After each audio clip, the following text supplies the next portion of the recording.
today with? My name is Otis Wilson, the Otis Wilson Charitable Association. All right, so we have a couple questions to ask for you today. First off, how do you feel about the event? Are you excited?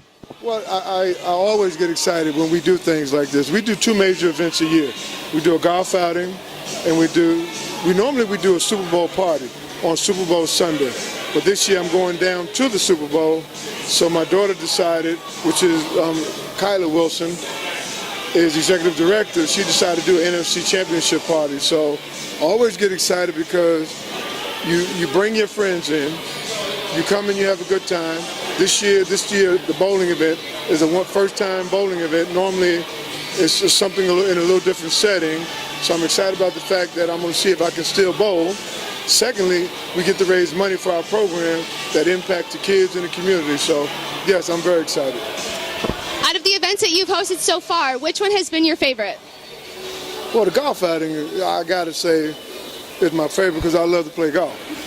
So, and then all the guys are out there, a lot more than will be here tonight, because you get, two golf courses, so you get 36 celebrities, so you get 36 guys telling lies of how good they are.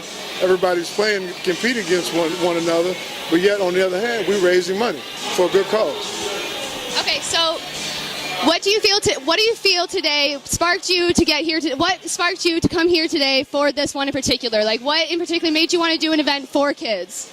Well, you have to find creative ways these days to raise money, because money keeps the program going. We have a sports program, we have a nutrition program, a crime prevention program, we have the girls dance program, and we have the martial arts program. So you have to get dollars because the city and the state has ran out of money, and so you have to go to the corporate sector.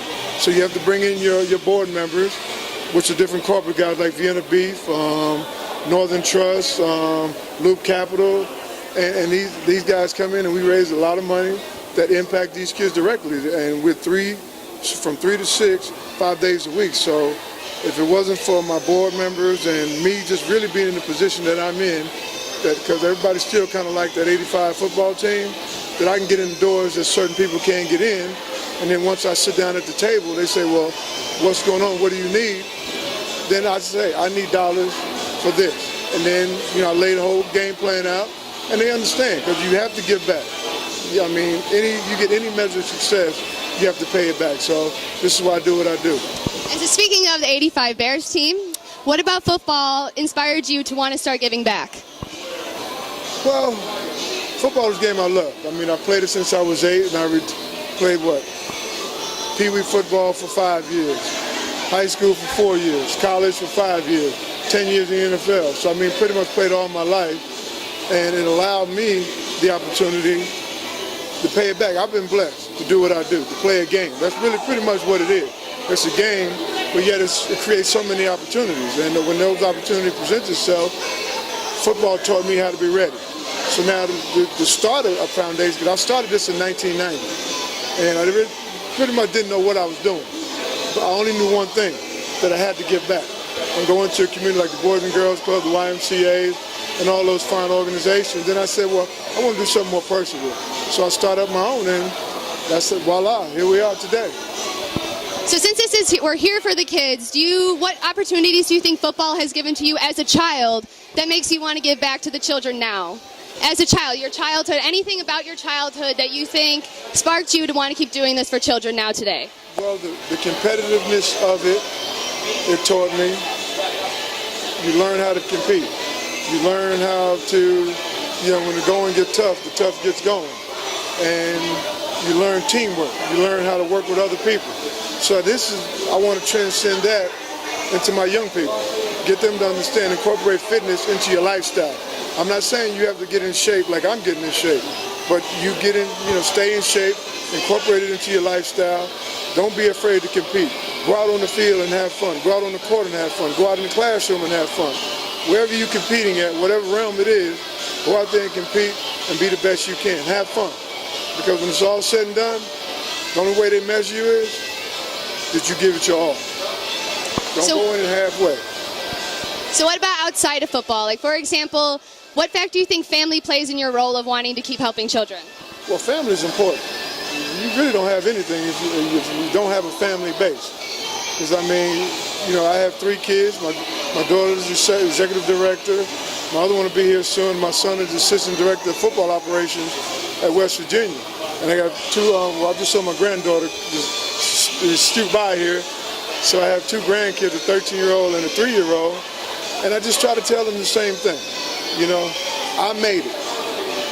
You can make it. Put them in a position to set themselves up and have fun and give it your 100%. So that's what I do for my kids. I look them in the eye and say, "Are you serious? Is this what you want to do? If you want to do it, you got to pay the price. You got to commit to commit." Okay, so I'm dying to ask, what has been your favorite memory from the 1985 Bears team? Wow, so many of them. I mean, we'd be here all day long if I told you all of them. But one is probably having the opportunity, number one, to play with the best running back in NFL history. That was Walter Payton. I played with him for 7 years. And to go out on the field, watch him compete, and him watch me compete, and then we get off the field, we go break some bread and have fun and just really enjoy ourselves. You know, you can't, you know, people always ask what's the greatest moment. A lot of times it wasn't even on the football field. It's in that locker room. It's in that one-on-one that you have. He's finding each other out, learning to play with one another, and then once you get to that game and you win in the fashion we've won, it's like heaven on earth. Is Nidika your favorite coach? Buddy Ryan. Why is that? The defensive coordinator. Mike was the head coach.